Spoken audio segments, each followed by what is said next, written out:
"We're terminating your position effective immediately, George." The words hung in the sterile air of Conference Room 3B, a place I'd spent countless hours over the last 29 years. They were delivered by Bryce Cunningham, the new Vice President of Operations, a man who was 34 years old and had a Wharton MBA framed on his wall next to a motivational poster about synergy. He wore a Brioni suit that probably cost more than my first car. He thought firing me would be the end of the story. A simple operational adjustment. He was wrong. My name is George Hansen. I'm 57 years old. For the last 29 years, I was the director of the Sterling Logistics Distribution Center, a 1.2 million square foot facility that served as the beating heart of our entire North American operation. I managed an average daily inventory of $230 million. I wasn't just a manager. I was the system. Bryce continued, his voice smooth with the practiced confidence of someone who had never personally loaded a pallet at 3 a.m. to make a deadline. "We're transitioning to a fully automated inventory management system. Synthologic. It's the future. AI-driven, predictive analytics, blockchain integration. Your role, unfortunately, has become redundant. After 29 years of 70-hour weeks, of missed anniversaries and my son's baseball games. After building the entire inventory protocol from scratch on a yellow legal pad in 1995. I looked past him at our CEO, Robert Sterling, who was staring intently at his reflection in the polished mahogany table. Robert was the son of the company's founder, Arthur Sterling, a man who understood the value of loyalty and a firm handshake. Robert, it seemed, valued spreadsheets and plausible deniability. He wouldn't meet my eye. "Security will escort you to your office to collect your personal belongings," Bryce said, already closing his MacBook Pro. "HR will email you the severance package." He offered a tight, meaningless smile. "We appreciate your service." The words were a formality, a sterile bandage on a mortal wound. But what Bryce didn't know, what Robert had conveniently forgotten, was that my signature wasn't just on payroll documents and vacation requests. It was on Section 4, Clause C of a $250 million insurance policy with Lloyd's of London. And I had just completed my final audit. The one they didn't ask for. If you like stories about corporate karma, where arrogant executives who only see spreadsheets get a hard lesson in reality from the people who actually do the work, hit that like button and subscribe right now. We post stories like this all the time, showing how competence and patience always win in the end. To understand the trap they just walked into, you have to understand how we got there. I started at Sterling Logistics in 1993.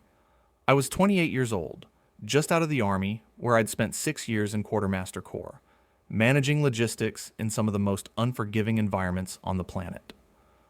Back then, Sterling was a regional player with one warehouse and a fleet of 12 trucks. The founder, Arthur Sterling, hired me himself. He was a man who smelled of cigar smoke and motor oil, and he trusted his gut more than any resume. "George," he told me during my interview, "we've got a problem. We know what comes in the front door, and we know what goes out the back. The space in between is a damn mystery. We lose about 4% of our inventory a year. We call it shrinkage. I call it theft and incompetence. Can you fix it?" I told him I could. For the next 2 years, I didn't just work in the warehouse. I lived in it. I learned every process, every driver's route, every forklift's turning radius. I developed a system, not with software, but with clipboards, color-coded tags, and a relentless series of manual cross-checks. We double-weighed inbound pallets. We audited random sections of shelving every single day. We videotaped the loading docks. It was tedious, analog, and deeply unpopular with anyone looking to cut corners. Within 3 years, I had our inventory loss rate down from 4% to 0.2%. The industry standard was 1%. We were 5 times better than average. Arthur was so impressed, he promoted me to director and gave me a 5% stake in the company, which was still privately held at the time. "You're not just an employee, George," he said, handing me the stock certificate. "You're a foundation." My system, which the old-timers jokingly called the Hansen Protocol, became the bedrock of our growth. It allowed us to scale, opening 5 more distribution centers across the country. And it allowed us to get insured. That happened in 2005. We'd grown so large, our inventory value regularly topped $100 million. We needed a comprehensive insurance policy against theft, fire, and catastrophic loss. The underwriters from Lloyd's of London flew in from the UK. They were skeptical. They saw our old warehouse, our lack of fancy software. I remember the meeting vividly. A stern-faced man named Alistair Davies looked at our numbers. "A 0.2% shrinkage rate is unbelievable," he said, his tone suggesting he meant it literally. "No automated system in the world can consistently achieve this. How do you guarantee it?" Arthur Sterling, who was in his late 60s by then, pointed a thick finger at me. "He does. I don't trust software. I trust George. He built the system. He runs the system. And he lives the system." Davies was intrigued. He spent 2 days with me, walking the floor, watching my team perform their cross-checks. He reviewed my audit logs, which were handwritten in spiral notebooks. At the end of the second day, he made a proposal. "We will write the policy," he said, "at a premium that reflects this extraordinary accuracy rate, but on one condition." He looked directly at me. "The policy will stipulate that a quarterly audit, certified by Mr. George Hansen personally, is a material requirement for the coverage to remain in effect. Your signature becomes a contractual obligation. If you leave, or if you refuse to certify an audit, the policy is subject to immediate review and potential cancellation." Arthur agreed without hesitation. It was a massive vote of confidence, but it was also a golden leash. I was tied to the company's financial stability in a way no other employee was. I didn't mind. I was proud of the work. I was building a future for my wife, Sarah, and our son, Michael. Arthur passed away in 2013, and his son, Robert, took over. Robert was a different breed. He'd gone to business school and believed that anything that couldn't be quantified on a dashboard didn't exist. He saw the company not as a legacy, but as an asset to be leveraged. He tolerated me because the insurance policy and the low premiums it afforded us made the company's balance sheet look fantastic to investors. The breaking point came 11 months ago. Robert, seeking to modernize the executive suite, hired Bryce Cunningham as the new VP of Operations. Bryce was everything I wasn't. He saw my warehouse as a relic. He talked endlessly about disruption and pain points and leveraging synergies. He'd walk onto the floor wearing his shiny loafers, looking at my team of dedicated, experienced workers as if they were antiquated farm equipment. He immediately began pushing for the SynthoLogic system. It was the hot new thing, a black box of algorithms that promised to automate everything. It came with an $8.5 million price tag and a slick sales presentation full of charts and buzzwords. "George, this will free you up to focus on the big picture," he told me in one of our first meetings. "The big picture is made up of millions of little boxes, Bryce," I replied. "And if you don't know where every single one is, the picture is a fraud." He just smiled that condescending smile. "We need to get out of the weeds. Let the AI handle the details." I knew for sure 3 weeks ago that my time was up. Bryce called a meeting to announce the final approval for the SynthoLogic implementation. He presented a slide deck showing a projected 15% reduction in labor costs, mostly by eliminating the manual audit teams, my people. I saw the writing on the wall. They weren't just replacing a process, they were replacing a philosophy. They were replacing me. And so, I started preparing my own exit strategy. For the past 2 years, I'd been aware of a growing problem. A quiet, insidious form of shrinkage that my protocol was catching, but that management was ignoring. Small, high-value electronics. Shipments from certain suppliers consistently came in 1 or 2% light. Individual discrepancies were small enough to fly under the radar, but they added up. My audits flagged them every quarter. When I presented this to Robert Sterling, he got a pained look on his face. "Handle it quietly, George," he'd said. "We're courting investors. Can't have any noise about internal theft on the books." Handling it meant I was supposed to make the numbers work, to bury the losses in acceptable variance accounts. It was a lie, a slow-rolling fraud that made the company look more profitable than it was. I documented my objections in carefully worded emails, which I knew he was ignoring. I saved every one of them to a personal hard drive. Bryce, in his arrogance, was even worse. When I showed him the discrepancy reports, he waved them away. "Legacy data corruption from your ancient system, George? It's noise. The new platform will clean all that up." He never once considered that the data was accurate. He never once considered that my ancient system was the only thing telling the truth. He never bothered to read the fine print of the Lloyd's of London policy. He just saw an old man and an old system, and he wanted them gone.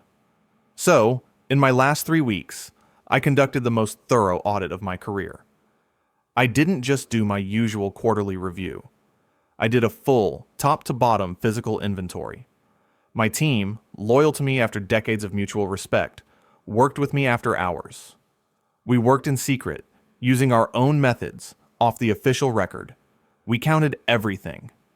Every box of processors, every pallet of smartphones, every case of high-end headphones. We reconciled it against the inbound and outbound manifests for the last 2 years. We cross-referenced it with the financial records, the ones Robert told me to massage. The final number was staggering. It wasn't 0.2%. The real, unvarnished shrinkage rate was closer to 5.4%. The total value of the missing inventory over the past 24 months was $12,417,358, 121. I compiled it all into a 200-page report. Hard copies. I bound them myself in the back office. The Hansen Protocol, final edition. It was a testament to the truth that Bryce and Robert had tried so hard to optimize away. It was my secret weapon. When the 2 security guards, men I'd hired myself years ago, walked me to my office, it was a surreal experience. They were apologetic. "Sorry, George. Orders." "I know, Frank," I said. "You're just doing your job." I packed my box. A picture of Sarah and me from our 25th anniversary. A framed photo of Michael hitting his first home run. My old coffee mug, stained from decades of use. My collection of spiral notebooks containing 29 years of audit logs. As I walked out, past the rows of shelving, I knew like the back of my hand, I saw Bryce standing with the Syntho Logic implementation team. They were laughing. He was pointing at a schematic on an iPad, probably explaining how his brilliant new system would revolutionize everything. He didn't even glance in my direction. The next few weeks were quiet. I spent time at home. I fixed the leaky faucet in the bathroom Sarah had been asking about for months. I took my grandson to the park. But I was also working. I retained a lawyer, a sharp woman named Jessica Albright, who specialized in corporate malfeasance. We prepared our moves with methodical precision. The chaos at the distribution center started about 10 days after my departure, just as I predicted. I heard about it through the grapevine. Old crew members would call me. "George, it's a mess," said my former shift supervisor, a good man named Dave. "The new system sent a truckload of laptops to a grocery distributor in Omaha. We got a call from a dairy asking where their shipment of yogurt was. Another call. The system says we have 5,000 units of the new Samsung phone. We've only got 500. A major retailer is threatening to cancel their contract." Bryce's response, I was told, was to blame the transition. He held meetings. He created new dashboards. He talked about optimizing the algorithm. He never once walked the floor to see the problem for himself. He was trying to solve a physical problem with digital theories. He was treating the warehouse like a spreadsheet, and the real world was refusing to comply. The end of the quarter was approaching. This was the moment I was waiting for. Lloyd's of London would be expecting their certified audit. Without my signature, the report was just a piece of paper. 2 days before the deadline, Jessica Albright sent a single, polite email to Alistair Davies at Lloyd's. The subject line was, "Regarding policy, Uninsured 774B, Sterling Logistics." The email was simple. It stated that I, George Hansen, the named certifier on the policy, had been terminated. It noted that, as per my contractual obligation, I had prepared a final audit, and that this audit revealed material discrepancies, which I felt legally bound to report. It concluded by saying I was available to discuss my findings at their earliest convenience. The call came the next morning. It was Davies himself. He was not pleased. "George," he said, his British accent clipped and sharp, "what on earth is going on over there? We received a submission from a Mr. Cunningham. It's a digital report from something called Syntho-Logic. It shows a perfect inventory. 99.99% accuracy. It looks like a sales brochure." "That's because it is, Alistair," I said calmly. "The reality is different." I told him I had a full physical audit ready for his review. I sent it via secure courier. It arrived at his London office the following day. The payback came on November 15th, 2024, the day of the quarterly review call. Jessica and I were patched in from her office. On the other end were Robert Sterling, Bryce Cunningham, and their entire executive team. And of course, Alistair Davies and the Lloyd's legal team. The meeting started with Bryce's smug voice. He walked them through the Syntho-Logic report, using words like flawless and paradigm shift. He was at his peak confidence, basking in the glow of his expensive new toy. When he finished, there was a pause. Then Davies's voice cut through, cold as a winter morning on the Thames. "Mr. Cunningham, that was a very optimistic presentation. However, we have a problem. Several, in fact. The first is that this report is not certified. Policy 774B, Section 4, Clause C is quite clear. It requires the personal signature of Mr. George Hansen, a signature we do not have." I could almost hear the blood draining from Robert Sterling's face. There was a shuffling of papers. "That's a procedural oversight, Alistair," Robert stammered. "George is no longer with the company. A formality." "It is not a formality, Robert," Davies replied, his voice hardening. "It is a material condition of your coverage. But it is, as it turns out, the least of your problems. We are in possession of a second audit, one prepared by Mr. Hansen before his departure, a full physical inventory count." Silence. Complete, deafening silence on the line. "Mr. Hansen's report," Davies continued, his tone now prosecutorial, "does not show 99.999% accuracy. It shows a discrepancy of $12,417,358.21. Bryce finally found his voice, a high-pitched squeak. That's impossible. It's fabricated. He's a disgruntled employee trying to sabotage us. His system was archaic." "Mr. Cunningham," Davies said, his voice dropping to a dangerous calm, "Mr. Hansen's archaic system is the only reason you've had affordable insurance for the last 19 years. And his report is not a fabrication. It is 200 pages of meticulous documentation, including copies of emails in which he repeatedly warned your CEO about these discrepancies, and was told to, and I quote, handle it quietly. This doesn't look like sabotage, Mr. Cunningham. It looks like systemic, long-term fraud. The power shift was instantaneous. You could feel it across the Atlantic. Bryce was no longer the brilliant young VP.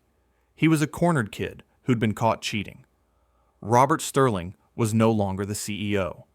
He was a co-conspirator. Effective immediately, Davies announced. Your coverage under Policy 774B is suspended pending a full investigation into what appears to be gross negligence and fraudulent reporting. You are currently operating with over $200 million of uninsured inventory. I trust you understand the gravity of that situation. We will be in touch with our legal counsel. The line clicked dead. The aftermath was swift and brutal. The Sterling Logistics Board convened an emergency session that same afternoon. They didn't call me as a disgruntled ex-employee. They called me as the only person on earth who could save them. I didn't go to the corporate headquarters. I made them come to me, to Jessica Albright's office. Robert and two grim-faced board members sat across the table from us. Bryce was not there. He had been placed on immediate unpaid leave. George, the lead board member, a man named Henderson, began, "We have a crisis. We need you to come back. We need you to fix this." I let the silence hang in the air for a long moment before speaking. My voice was steady, measured. "I am not interested in my old job," I said. "I am a consultant now. My firm's name is Hansen Integrity Logistics, and my services are expensive." Jessica slid a single sheet of paper across the table.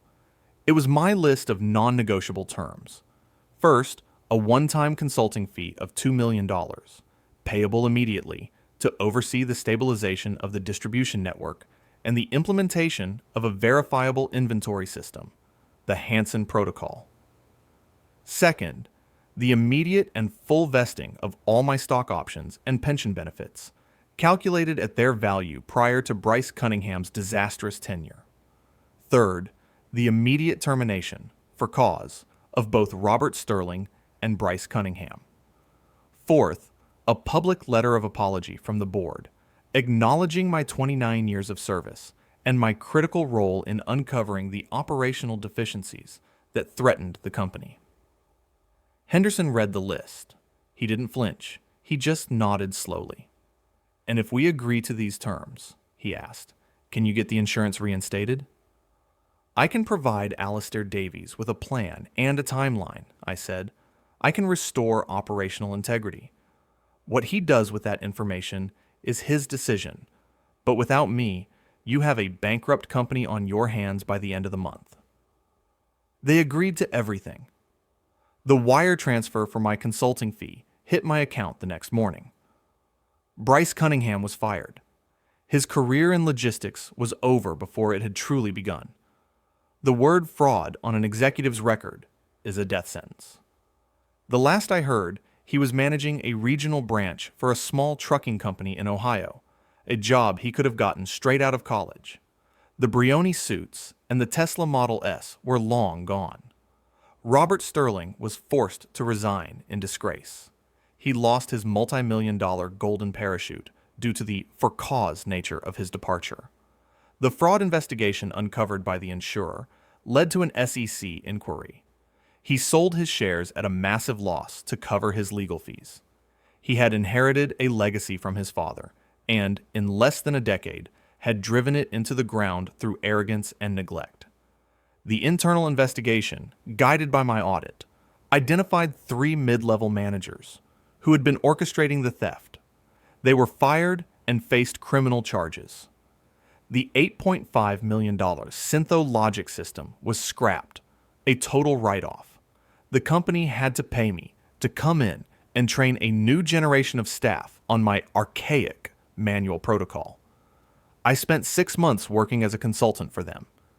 I didn't work 70-hour weeks. I worked from 9 to 5. I took weekends off. I stabilized their operations, helped them hire a competent new director who respected the process, and got them to a point where Lloyd's of London, after a probationary period and a hefty premium increase, agreed to reinstate their policy. My work there was done. With the money secured, Sarah and I finally had the peace of mind we'd worked our whole lives for. Her medical care was covered, no matter what. We bought a small house on a lake, an hour outside the city. I converted the garage into a workshop where I restore old mechanical clocks. It's quiet, detailed work. It requires patience and an understanding of how small, interlocking pieces create a functioning whole. It makes sense to me. My son Michael, who's a father himself now, often brings my grandson over. We sit on the porch and watch the water. There are no urgent calls, no 3 a.m. emergencies. The stress that had been a constant companion for 3 decades was just gone. My consulting firm is thriving. My reputation in the industry became legendary. I'm the guy companies call when their shiny, expensive software systems fail to align with reality. I'm the analog solution in a digital world that has forgotten that inventory is physical, that boxes have weight, and that trust has to be earned, not coded. Sometimes I think about Bryce and Robert. They saw me as a relic, a stubborn old man standing in the way of progress. They never understood that progress and technology are just tools. They don't replace integrity. They don't replace experience.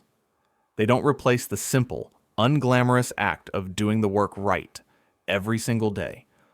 My value didn't disappear just because they couldn't see it on a dashboard. It was there all along, written in my notebooks, proven by my results, and finally, certified on an audit report that they could no longer ignore. They thought they were optimizing a business, but they were just playing with numbers on a screen. They forgot that behind every number is a box, a truck, and a person. You can't optimize the truth. Thanks for watching, and I'll see you in the next video. If you haven't subscribed yet, make sure to subscribe and hit the notification bell to get alerts about new stories like this one. And please, smash that like button and leave a comment letting me know what you think.